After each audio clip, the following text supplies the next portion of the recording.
Hello everyone, Shrimati मोहरी देवी Tapadia girls college के YouTube channel में आपका फिर से स्वागत है। हम क्लासिफिकेशन पढ़ रहे हैं एनिमल किंगडम की और आज के वीडियो में हमें फाइलम इकाइनोडर्मेटा स्टार्ट करना है। हमने मोलस्का के जनरल कैरेक्टर्स और क्लासिफिकेशन पिछले वीडियोस में डिस्कस कर लिए थे। आज हम स्टार्ट करेंगे इकाइनोडर्मेटा से रिलेटेड कुछ जनरल कैरेक्टरिस्टिक्स के बारे में।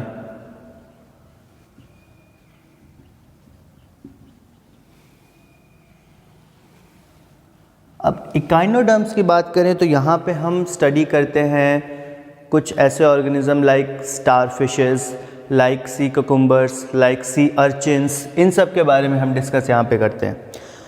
और एक तरह से जो इकाइनोडर्म्स है इनको सबसे ब्यूटीफुल सी क्रिएचर्स कहा गया है, सबसे ज़्यादा सुंदर, सबसे ज़्यादा आकर्षक समुद्री जीव इनको कहा गया है। एक और बात कि जो इकाइनोडर्म्स में आने वाले ऑर्गेनिजम्स हैं तो ये ऐसा फाइलम है जिसमें सबसे ज़्यादा मात्रा में समुद्री जीव पाए जाते हैं। वैसे ऑर्गेनिज्म पाए जाते हैं जो पूरी तरह से समुद्र में रहते हैं, वो ना फ्रेश वाटर में रहते हैं ना ज़मीन पे रहते हैं। तो वैसा सबसे बड़ा फाइलम है जहाँ पे समुद्री जीवों की संख्या सबसे ज़्यादा है। तो समुद्री जीव की संख्या वाला सबसे बड़ा फाइलम इकाइनोडर्मेटा है।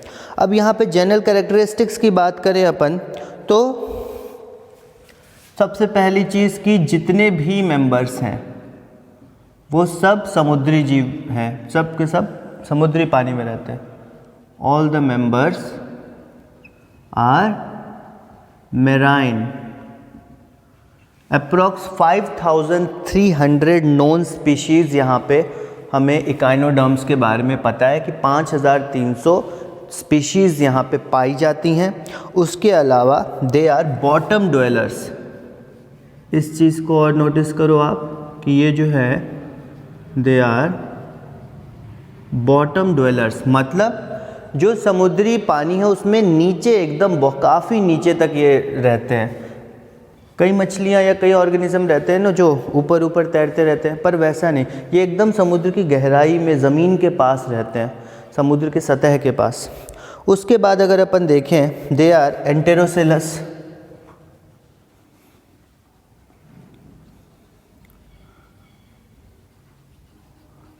एंटेरोसेलस बोलने का मतलब इनके अंदर जो सिलोम होगा, इनके अंदर जो कैविटी, बॉडी की कैविटी होगी, वो एंटेरोसिलस कहलाएगी।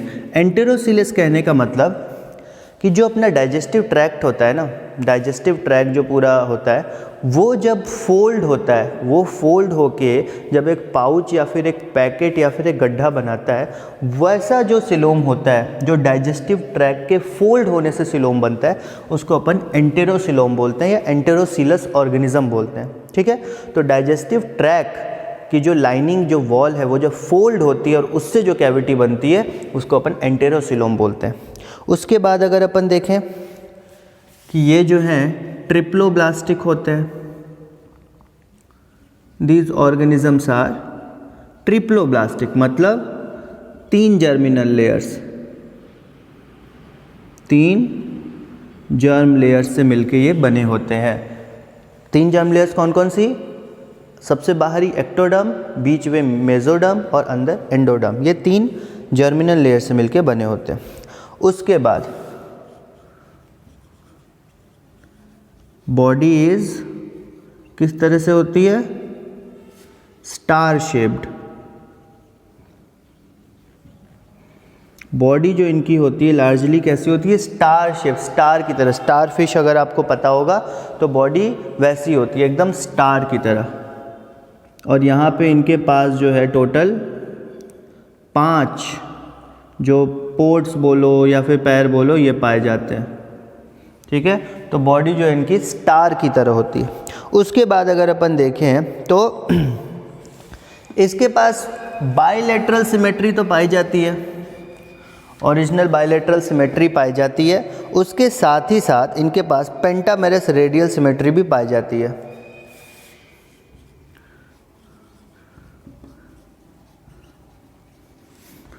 Bilateral symmetry and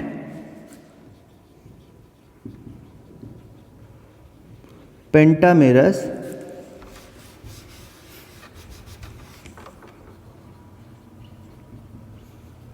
radial symmetry,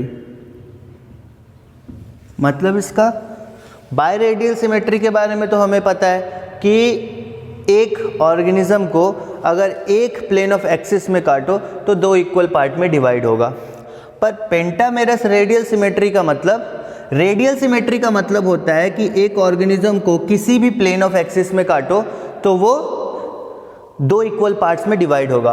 और यहाँ पे पेंटामेरस लिख दिया है, मतलब कि इस ऑर्गेनिज्म को आप 5 जगहों से काट सकते हो और इन 5 जगहों से आपको इक्वल पार्ट्स प्राप्त होंगे।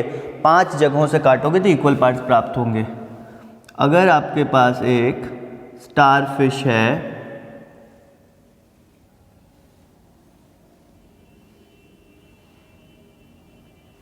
इस तरह से, तो यहाँ पे इस स्टारफिश को अगर यहाँ पे हम इस प्लेन ऑफ एक्सिस के अकॉर्डिंग काटते हैं तो ये एक कट लगा अपना, और एक कट लगने के बाद ये दो इक्वल पार्ट्स में डिवाइड हो जाएगा। ये आधा पार्ट सेम इधर और सेम उधर, पर इसको अपन मतलब बायलेटरल सिमेट्री का मतलब किसी एक प्लेन ऑफ एक्सिस में काटो तो दो इक्वल पार्ट्स में डिवाइड हो जाएगा। पर अब यहाँ पे अगर अपन बात करें रेडियल सिमेट्री के बारे में तो सेम फंक्शन यहाँ पे होगा। ये यहाँ से कट गया एक, अब रेडियल सिमेट्री में होगा कि ये यहाँ से भी काटोगे तो दो इक्वल पार्ट्स में डिवाइड होगा, इसको यहाँ से भी काटोगे तो दो इक्वल पार्ट्स में डिवाइड होगा, इसको इस एक्सिस पे भी काटोगे तो दो इक्वल पार्ट्स में डिवाइड होगा। तो इसको बोलते हैं रेडियल सिमेट्री, और ये 5 भाग में डिवाइड हो सकता है, 1 2 3 4 एंड 5, ठीक है। तो ये होता है रेडियल सिमेट्री, 5 जगह से डिवाइड होगा, इसलिए पेंटामेरस। उसके बाद अगर अपन देखें जो एंडोस्केलेटन है, अंदरूनी ढांचा या अंदरूनी स्ट्रक्चर जो है वो किसका है, वो कैल्सेरियस प्लेट से, मतलब कैल्शियम के प्लेट्स या स्पाइक्स से बना हुआ है, कुछ कंटिकाओं से या स्पाइक्स से या प्लेट से बना हुआ है, ठीक है। एंडोस्केलेटन की बात करें तो एंडोस्केलेटन कंपोज्ड ऑफ कैल्सेरियस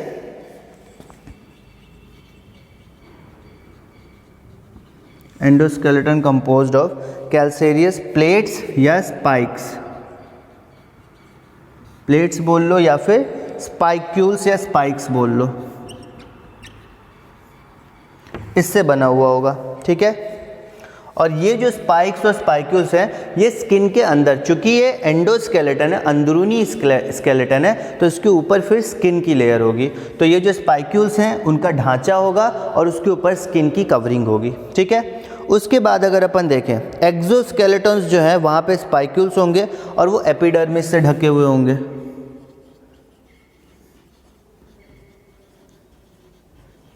अगर अपन एक्सोस्केलेटन की बात करें तो एक्सोस्केलेटन जो है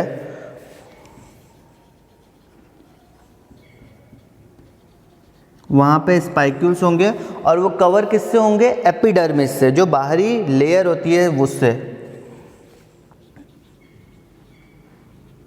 कवर्ड विथ एपिडर्मिस, एपिडर्मिस से कवर किए हुए रहेंगे। तो एक्सोस्केलेटन स्पाइक्यूल्स के बने होंगे, बाहरी स्पाइक्यूल्स प्रेजेंट होंगे, कंटिकाएं इनको बोलते हैं, और ये कवर किससे रहेंगे, एपिडर्मिस, जो सबसे बाहरी स्किन की लेयर होती है, बॉडी लेयर होती है, वो एपिडर्मिस की, ठीक है। उसके बाद इनके पास इनके पास एक अनोखे टाइप का वाटर वस्कुलर सिस्टम होता है, उसके बारे में जब हम थोड़ा सा देखते हैं।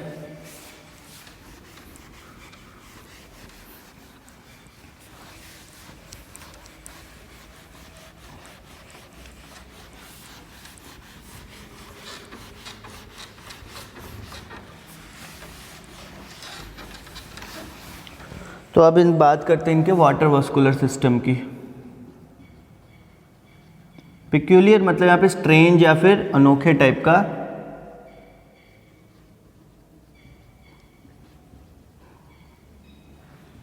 वाटर वस्कुलर सिस्टम पाया जाता है।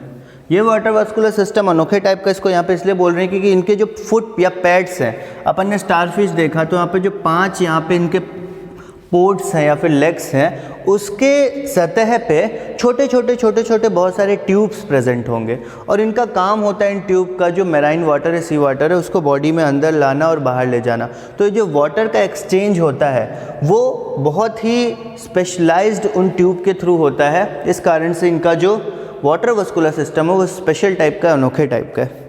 उसके आगे अगर अपन देखें तो कोई भी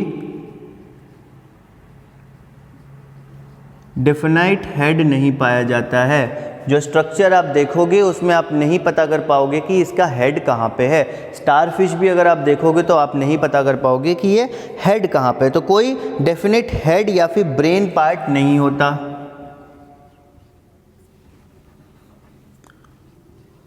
हेड और ब्रेन, इसके अलावा कोई नेफ्रीडिया नहीं, ठीक है।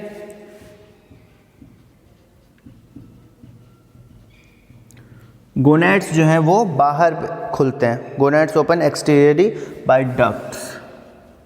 गोनैड्स प्रेजेंट होते हैं, वो कहाँ ओपन होते हैं?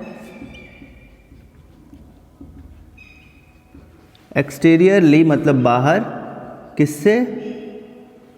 डक्ट्स के चलते, डक्ट्स के कारण। और ये डक्ट्स जो है गोनोडक्ट्स होते हैं। जो गोनैड्स डक्ट में खुलते हैं वो गोनोडक्ट्स होते हैं और ये गोनोडक्ट शरीर के बाहर खुलते हैं। गोनैड्स क्या करते हैं? जो भी मेल या फीमेल स्पर्म या ओवा है उसका ट्रांसफ़र करते हैं।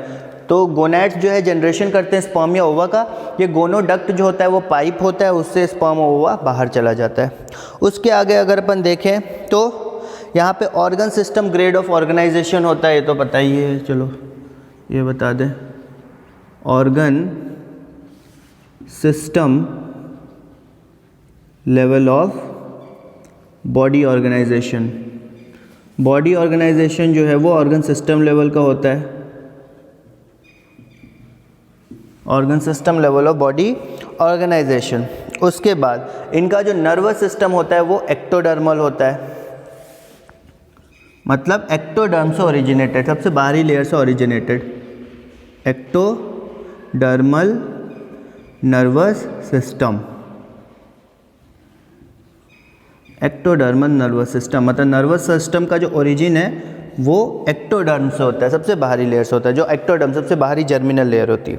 उसके बाद अगर अपन देखें तो हेड एब्सेंट होता है, ये तो अपन ने देख लिया। और 5 सिमेट्री में बॉडी को बांट सकते हैं, ये भी अपन को पता है। उसके बाद अगर अपन देखें तो यहाँ पे एलिमेंट्री कैनाल जो है इनका वो स्ट्रेट भी हो सकता है, कॉइल्ड भी हो सकता है। अगर अपन एलिमेंट्री कैनाल के बारे में बात करें वो स्ट्रेट या फिर कॉइल्ड, दोनों में से किसी भी टाइप का हो सकता है। तो एलिमेंट्री कैनाल स्ट्रेट और कॉइल्ड। उसके बाद अगर अपन बात करें तो जो ट्यूब होते हैं फीट में वो लोकोमोशन के लिए भी हेल्पफुल होते हैं, ठीक है। लोकोमोशन के लिए हेल्पफुल होते हैं। मैंने बताया कि जो इनके हैंड है या फिर लेग स्पोर्ट्स जो भी बोल लो आप स्टारफिश के केस में, उसके पास छोटे छोटे ट्यूब्स प्रेजेंट होते हैं। जो छोटे छोटे ट्यूब्स है वो तो एक तो मूवमेंट में भी हेल्प करते हैं और उसके अलावा जो पानी का जो प्रवाह है, जो शरीर के अंदर पानी आ रहा है, शरीर के बाहर जो पानी जा रहा है, उसमें भी उसको कंडक्शन में हेल्प करते हैं, उसको कंट्रोल करते हैं। उसके बाद अगर अपन बात करें तो सेंस ऑर्गन जो है यहाँ पे बहुत पुअरली डेवलप होते हैं। तो sense organs are poorly developed और कुछ रिसेप्टर्स पाए जाते हैं। Sense organs are poorly developed. Sense organs are poorly developed और कुछ रिसेप्टर्स पाए जाते हैं। लाइक रिसेप्टर्स की अगर अपन बात करें तो यहाँ पे chemo receptors, tentacles, photo receptors, ये सब पाए जाते हैं। रिसेप्टर्स की बात की जाए तो कीमो रिसेप्टर्स के बाद टेंटिकल्स, फोटो रिसेप्टर्स, ये तो पता ही है कीमो रिसेप्टर्स, केमिकल को करते हैं, टेंटिकल्स जो है सेंस करते हैं पानी के वाटर करंट को, और फोटो रिसेप्टर जो है लाइट को सेंस करते हैं। उसके बाद अगर अपन बात करें एक्सक्रीटरी ऑर्गन्स जो है यहाँ पे एब्सेंट होते हैं, किसी भी प्रकार का एक्सक्रीटरी ऑर्गन नहीं पाया जाता।